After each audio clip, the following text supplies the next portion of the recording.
All right, you know what it is. Unique Mech Audio, man. I'm here. I done broke down to y'all what cars is. You know, cars is how they break it down out here. They call it gangs and all that, but in there, they just call it cars. You know what I mean? The New York car, the DC car, the Dirty South car, the Serrano car, the Border Brother car, the GD car, cars. Cars is a crew. All right, that's what we called it back in the day. Now y'all call it a gang. Now, just so you understand, we have the police within the system that's in charge of the system that is called SIS. SIS is like the FBI for the prison. You know what I mean? The FBI for the prison. So let's get into this. This is going to be good now. You got the FBI for the prison. They have the power to walk off a police officer for having sex with an inmate, for bringing drugs in. You understand what I'm saying? For bringing weapons in, you know, for raping an inmate, whatever. They also have the power to lock up the warden.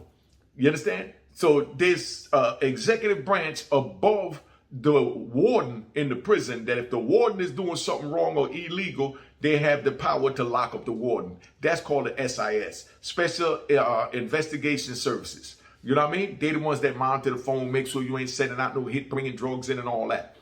So they supposed to be the police, for the police to the police.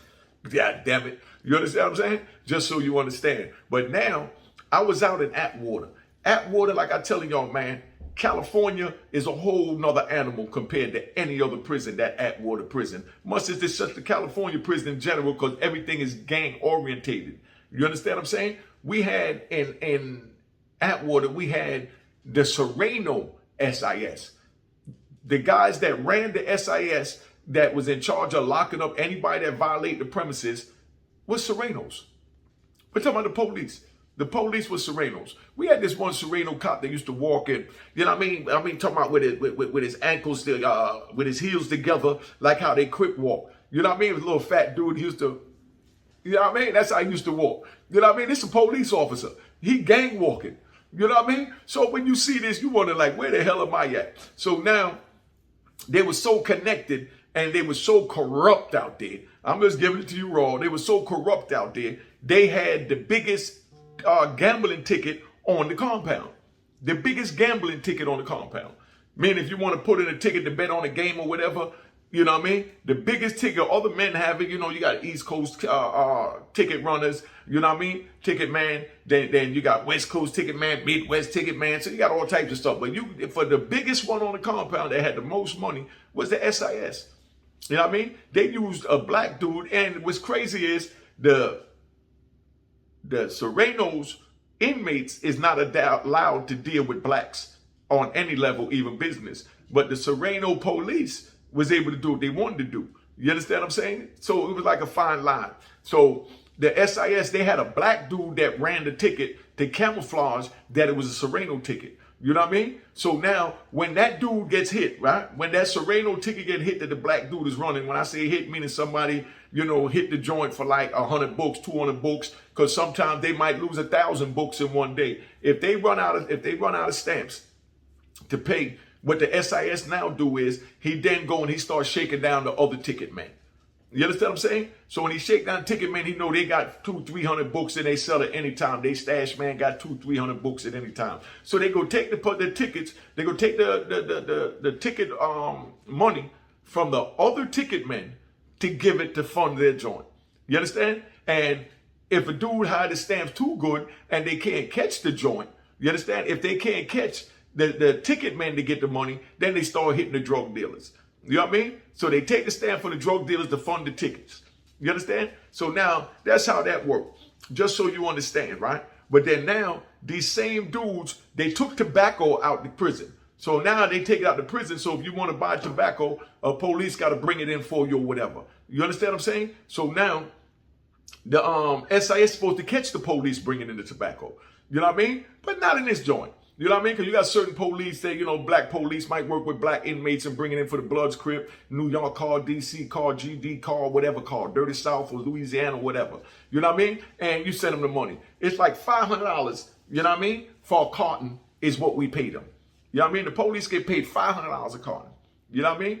When it only costs like $100 on the street. In California, probably $80 for the carton. So they make a little $400 and change.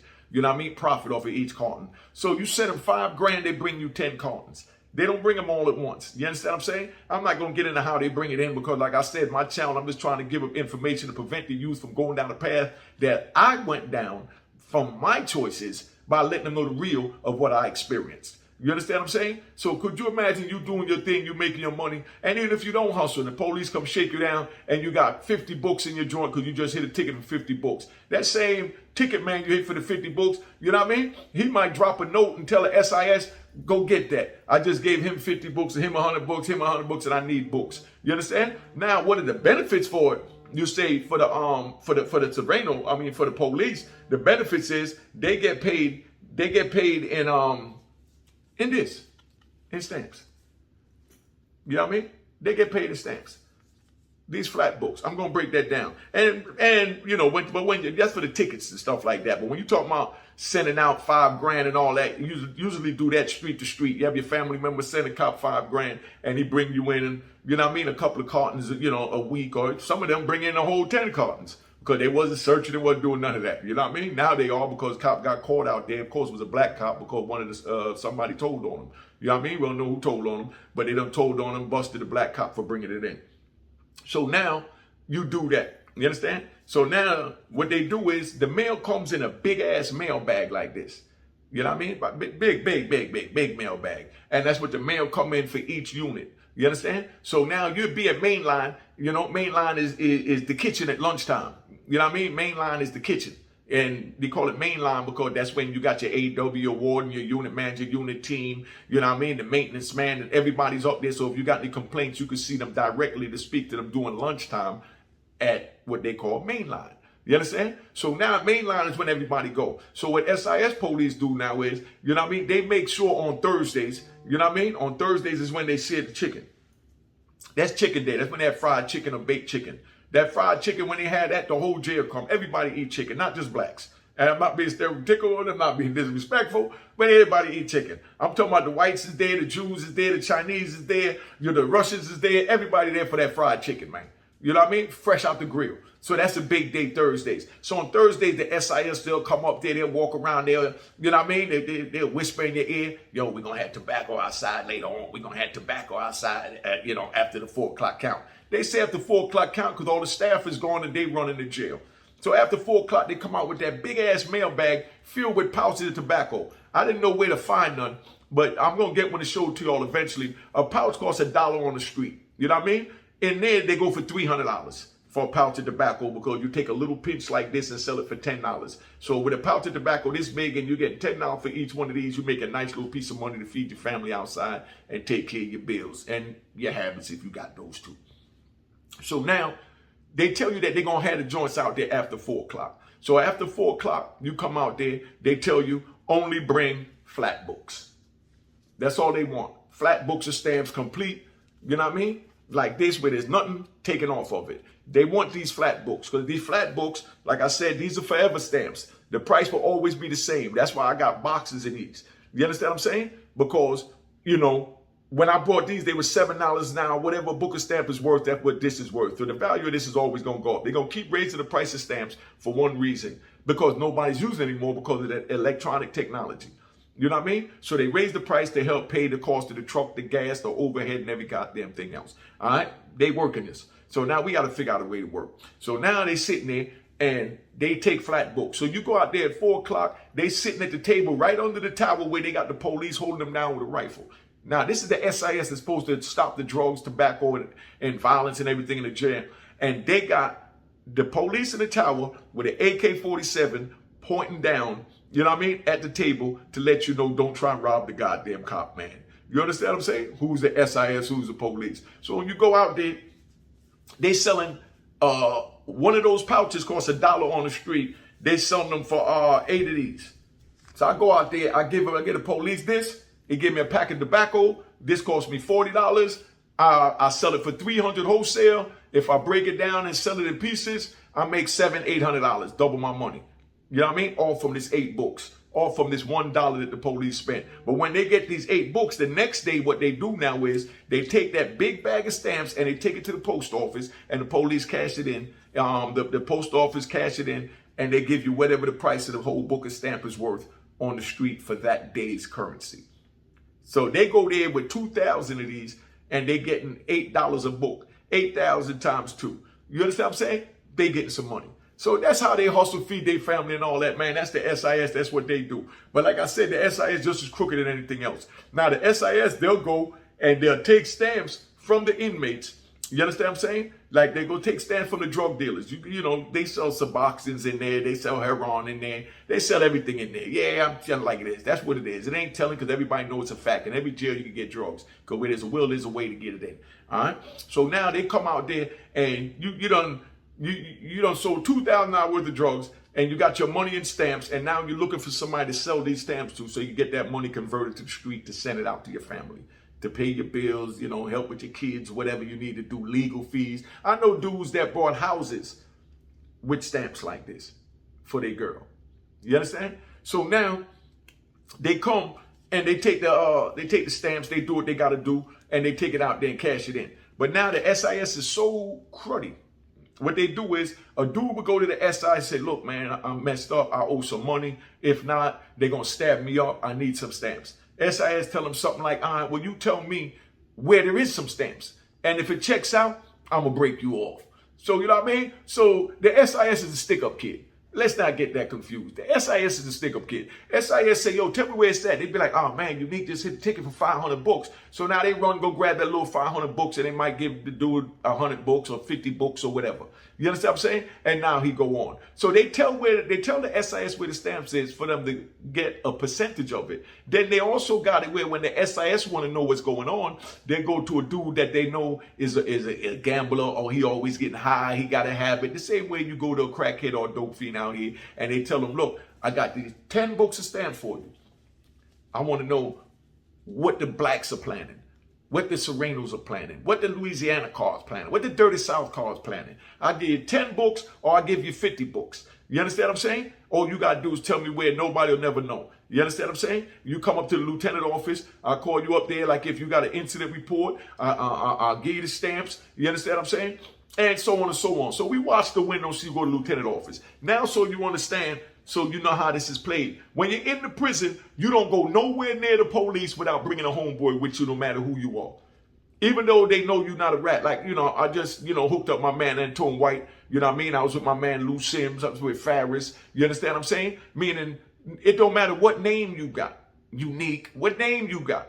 When you go in front of that police, you can't go to that police by yourself. You got to have somebody else with you. So if a dude say, I saw you talking to the police up at the lieutenant office, saw you talk to the police in the ball field, somebody got to be able to say, no, I was there. I heard what he said. You understand what I'm saying? Because if you by yourself and you talking to them, now it's going to be a bone on you that you working with the SIS to get these little funky ass stamps to be penitentiary rich. Y'all understand what I'm saying now? This making sense to you? Pay attention now. I'm giving y'all the game how I'm going to school. I talked to a couple of people I ran into yesterday. You know what I mean? I didn't even know them. I ran into some people yesterday, came up on me, shook my hand, said they really enjoyed, my prison talk because they get to experience prison from their living room without having to go to prison. They get to know the politics and everything that go on. But like I said, one thing on my channel is I don't call names in a negative way. I don't talk about cars in a negative way because they got men from all different geographical locations. They got men in all different crews, gangs, cars, whatever you want to call it. So I just give the real, and if it's something, I'll leave the name out, but I'll tell you the scenario. That's how I run my channel. You know what I mean? Because I don't believe in telling under no circumstances. I don't agree with it, don't side with it, don't co-sign that crap or none of that. You know what I mean? But if you telling, when you get caught, you got to deal with your consequences. Don't get mad when the Grim Reaper come and they come out, because what's in the dark gonna come to the light. So the dudes that be running up there trying to catch the SIS, you got dudes that go in the kitchen, they act like, they waiting on their trade, they forgot to give them something, they talking to them about a job, whatever to hang back so that they could try and catch the SIS after the other 1,500 men walk down the walk. You know what I mean? And then now here you come and somebody coming from medical and see you in the hallway talking to the police. Even if you're talking to the police, telling why y'all keep shaking my cell down, why y'all keep bothering me. They don't care about none of that if you ain't got somebody with you to hold you down. Because if you wasn't telling nothing, it wouldn't be no problem having somebody hear what you got to say to them. Because you ain't talking to them about nothing private because you don't know them, right or wrong. You understand what I'm saying? Now, a dude catch you talk to the police up there. You understand? And say, man, I seen such and such from your car talking to the police. You understand? That person that's in charge of that car is going to confront that person. You know what I mean? And they're going to discipline them. 9 times out of 10, discipline, they got to leave the compound because you're a rat. We don't need no rats amongst us because we don't want the other cars thinking that we weak and we harboring rats, because we talking about the penitentiary where all that crap y'all talk about out here, there's no rules, there's no this. Of course there's none out here. Y'all have no consequences. Y'all have no consequences to your actions. You go in these goddamn prisons, you got rules and consequences and all that crap y'all on there talking over here on YouTube, that the game is dead, the code is dead, all that is real comfortable behind the keyboard, you know what I mean? And on your phone. You understand? But when you go in that prison, you got to answer to that knife.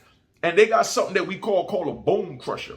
I'm going to have to do the YouTube search to see if they'll say something about me showing you what a real bone crusher is. I don't mean a picture of it. I mean, I'm going to make a knife. I made plenty of knives in the joint. I used to sell knives to the homeboys. You know what I mean? Before I got my stuff together. Let's get that right.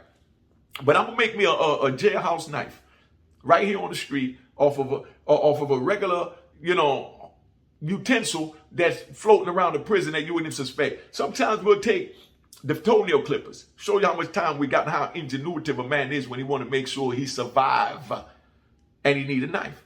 You got the bunk beds that's made out of steel. The steel is literally this thick. You know what I mean? So what you do is, and I'm going to get this up because they already know, you know what I mean? So, can't say nothing. They take the toenail clippers that you buy from the commissary, and when you take the toenail clippers, you buy from the commissary, you know what I mean? Hold on. Hey, yo, big man, I'm doing a live right now. Give me a minute. I'm telling them about the crooked SIS police. I'm going to call you back. I just didn't want to answer, all right? All right, family, I'm going to call you right back. All right. Oh, you can listen. I'm going to leave it on. If you want to hang up. That way you hear what I'm dealing with.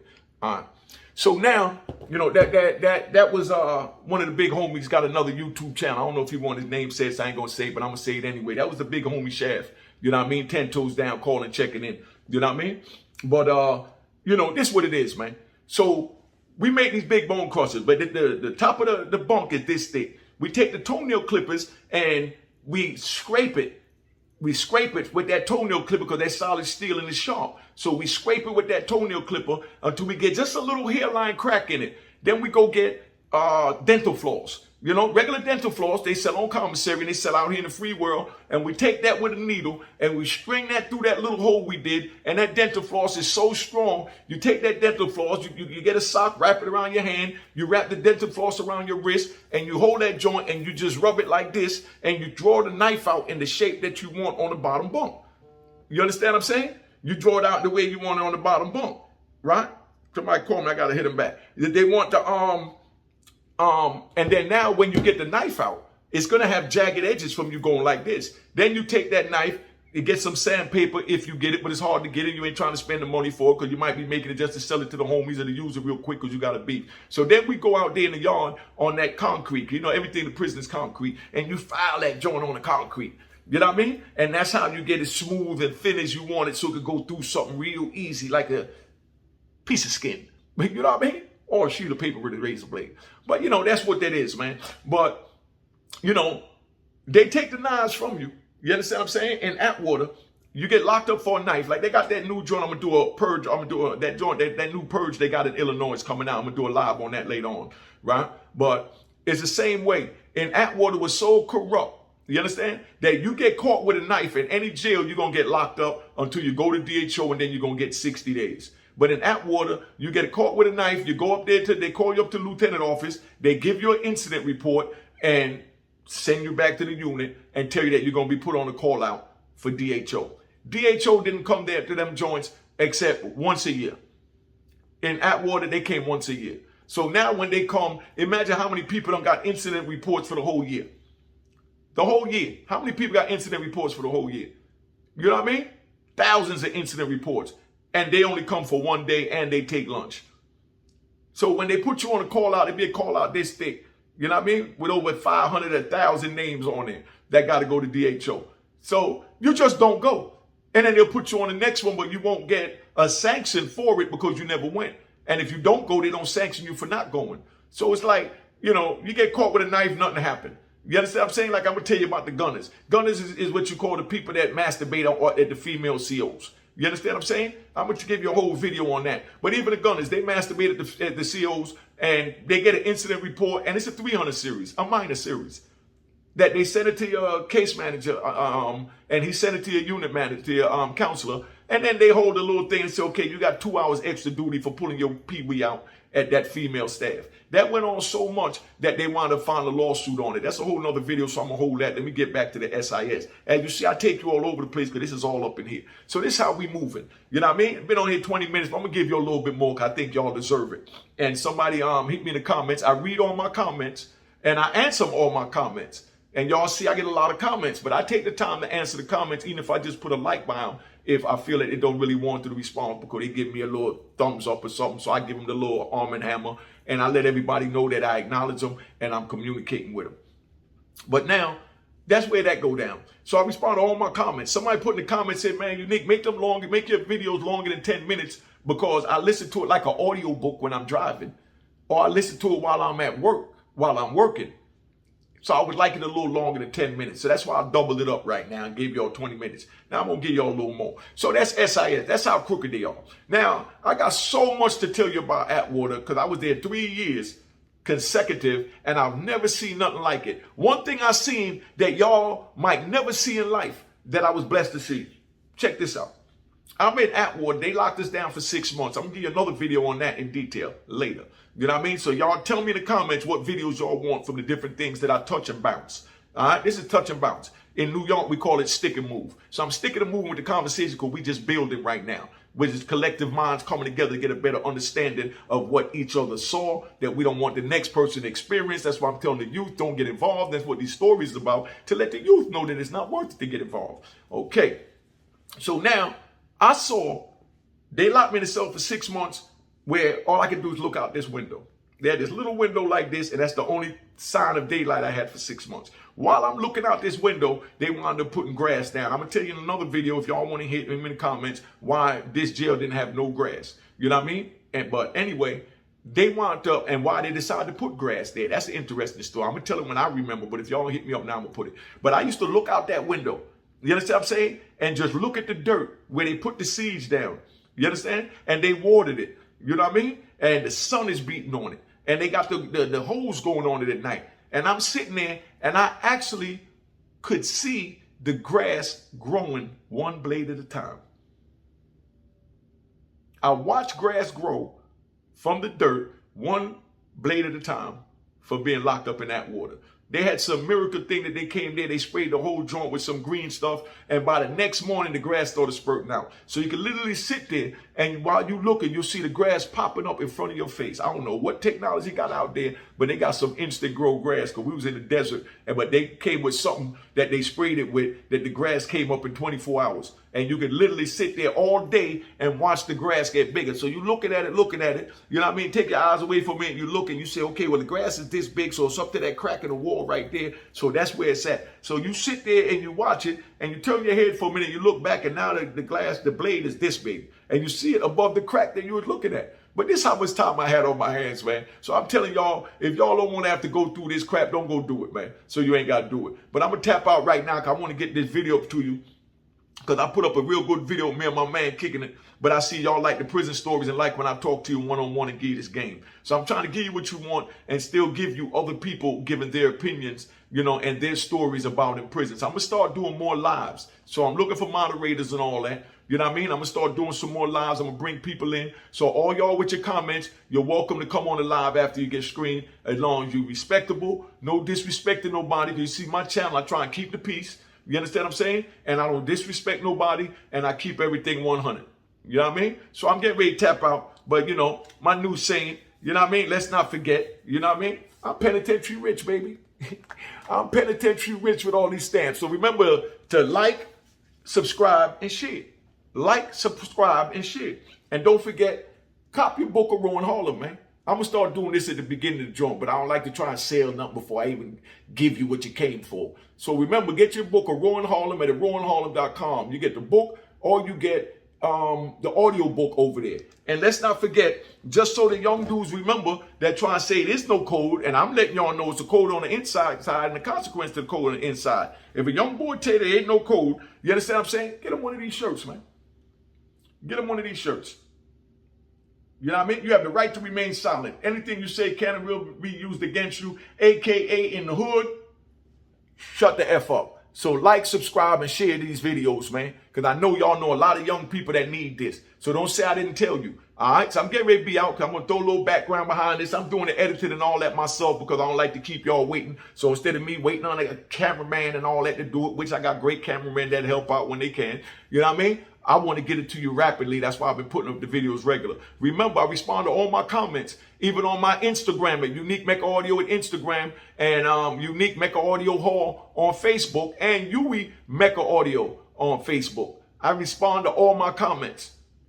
If y'all want to DM me, y'all want to talk sensible, I'm over there. I got the time. I entertain and respond to the lengthy comments as well. You know what I mean? But I'm not going to leave you hanging because I wouldn't want you to leave me hanging. So remember, like, subscribe, and share. You know what I mean? And cop the book, Aurora in Harlem. All right? At aurorainharlem.com. Don't say I didn't tell you. All right? So big shout out to all the cars, man. All right? We're in the house. Get his book out now. Cheers, cheers, toast the crime, toast the crime, the crime, the crime, the crime.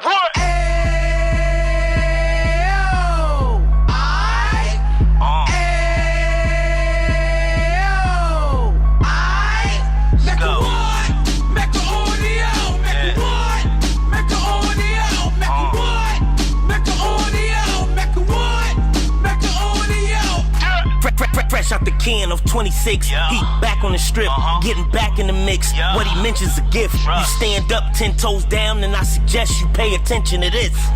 Take a little gully posse and put it in Harlem. He cut from the bottom, came up from the bottom. Drop the book, you should go and get it. The Instagram page and the YouTube, you could go and visit.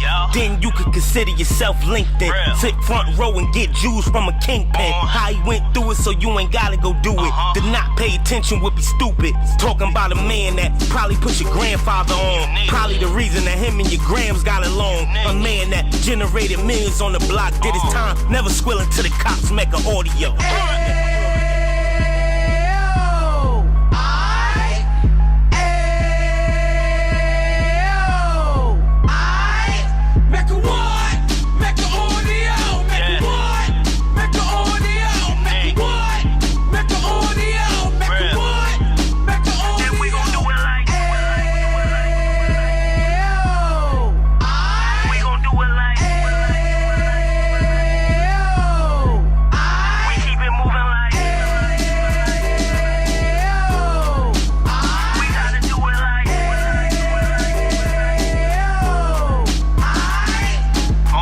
Get it live like 2 G's in the 90s. Drop top beamer so shiny. I let shorty go, she was whining. Treat her like my past, she behind me. Spend a couple bands on the Dapper Dan. You be back again, getting green like a Packers fan. No cap, it's a roaring uptown. They be horning uptown, Dominican bust downs. Now we on the positive, we got a lot to give. Now he trying to stop the kids from being inoperative. So take heed, homie, lend a ear. He started in uptown, he gon' finish dead. But now it ain't about selling drugs, buying cars. It's about buying property to make the community yours. So we can give back to the youth them. Cause they the truth them. And bless up to all the rudiments.